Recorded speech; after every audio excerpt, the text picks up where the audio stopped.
வணக்கம் நண்பர்களே, நான் உங்கள் குமரன். நம்ம இன்றைக்கி என்ன பார்க்க போகிறோம் அப்படின்னா, நம்மளுடைய பஞ்சபட்சியை தெரிஞ்சுக்கிட்டு நம்ம வந்து எப்படி ஷேர் மார்க்கெட் ஆகட்டும், ட்ரேடிங் ஆகட்டும், அப்புறம் நம்மளுக்கான லாபம் வரக்கூடிய நேரம் எப்படி நம்ம வந்து கண்டுபிடிக்கலாம். சரிங்களா? ஸோ மேலே இருக்கக்கூடிய ஃபோட்டோ பாருங்கள். இதுதான் வந்து பஞ்சபக்ஷிக்கான ஒரு அடையாள குறியீடு. அது என்னென்ன பஞ்சபக்ஷி இருக்கும் அப்படின்னா, வல்லூர், ஆந்தை, காகம், கோழி, மயில். சரிங்களா? இந்த 5 தான் வந்து பார்த்திங்கன்னா நம்மளுடைய பஞ்சபக்ஷி. சரிங்களா? இப்போது உதாரணமாக வந்து பார்த்திங்கன்னா உங்களுடைய date of birth, time, birth place, உங்கள் பேர். சரிங்களா? இது உங்களுக்கு எல்லாமே தெரிஞ்சுது அப்படின்னா நீங்கள் ஜஸ்ட்டு உங்களை வந்து பார்த்திங்கன்னா அதனுடைய பச்சையை நீங்கள் வந்து தெரிஞ்சுக்கலாம்.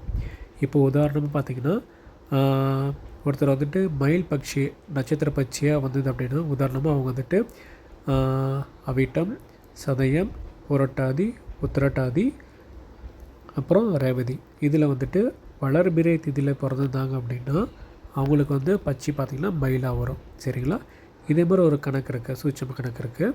நம்ம ஒவ்வொன்றா பார்க்கலாம். இப்போ வந்து மயில் பட்சி அப்படிங்கிற மயில் பட்சி பார்த்திங்க அப்படின்னா உங்களுடைய இந்த ஷேர் மார்க்கெட் நீங்கள் இன்வெஸ்ட் பண்ணுறது, ட்ரேடிங் பண்ணுற மாதிரி இருந்தால் அப்படின்னா அரசு ஊன். சரிங்களா? அந்த தொழிலை வந்துட்டு மயில் பட்சி எப்போயெல்லாம் பண்ணுதோ அப்போ எல்லாம் நீங்கள் வந்துட்டு ஸ்டேக்கை வாங்குறதாகட்டும், வாங்கி இன்ட்ராடேட் பண்ணுறதாகட்டும், அந்த பர்டிகுலர் டைமில் நீங்கள் வந்துட்டு வாங்கி செல் பண்ணும்போது நீங்கள் ஒரு நல்ல கணிசமான லாபத்தை நீங்கள் பார்க்கலாம். இது வந்துட்டு அனுபவபூர்வமான உண்மை. சரிங்களா?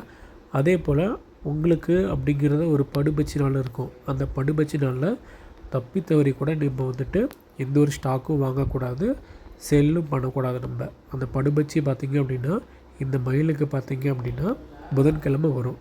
அதனால நம்ம வந்து சும்மா இருக்கிறது பெட்டர். ஏன் அப்படின்னா நம்ம வந்துட்டு வழியாக நம்ம போயிட்டு வாங்கி லாஸ் பண்ணுறதை விட ட்ரேட் பண்ணாமல் இருக்கிறது பெஸ்ட் ஆப்ஷன். சரிங்களா? அதே போல் இதுக்கான அதிகார பட்சி அப்படிங்கிறது பார்த்திங்க அப்படின்னா வளர்பிறையில் பார்த்திங்க அப்படின்னா உங்களுக்கு சனிக்கிழமை வந்துட்டு அதிகார பட்சி பகல் பொழுதில் வரும்.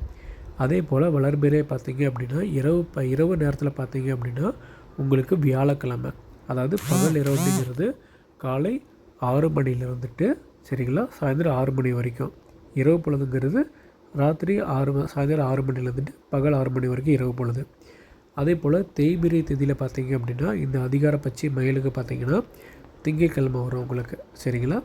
அதே போல் வந்து பார்த்திங்கன்னா படுபட்சி பார்த்திங்கன்னா புதன்கிழமை. இதனால் நம்ம வந்து ட்ரேட் பண்ணவே கூடாது, எந்த ஒரு ஸ்டாக்கும் வாங்கக்கூடாது. ஸோ இதை மட்டும் நம்ம தெளிவாக வச்சுக்கிட்டு அந்த டே டு டே ஆக்டிவிட்டீஸில் நீங்கள் வந்துட்டு உங்களுடைய பட்சி வந்துட்டு அரசு ஊன் ஆளக்கூடிய நேரத்தில் மட்டும்தான் நீங்கள் வந்துட்டு மேற்கொண்டு நல்ல காரியங்களை நீங்கள் வந்து செய்யலாம். உதாரணமாக உங்கள் குழந்தைகளாகட்டும், நீங்கள் ஏதாவது ஒரு புதுசாக பிஸ்னஸ் ஸ்டார்ட் பண்ணுறது, புதுசாக இன்வெஸ்ட் பண்ணுறது, அந்த மாதிரி எல்லா ஒரு நல்ல காரியமே வந்து பார்த்திங்கன்னா இந்த அரசு ஊன் நடக்கக்கூடிய காலங்களில் நீங்கள் வந்து தைரியமாக நீங்கள் வந்து இறங்கி பண்ணலாம். சரிங்களா? ஸோ இதை நீங்கள் வந்து பயன்படுத்தி பாருங்கள். இது வந்து ஒரு சின்ன டிப்ஸு தான், ஆனால் இது வந்து மிகப்பெரிய அளவுக்கு நீங்கள் லாபம் ஈட்ட முடியும். சரிங்களா? தேங்க்யூ.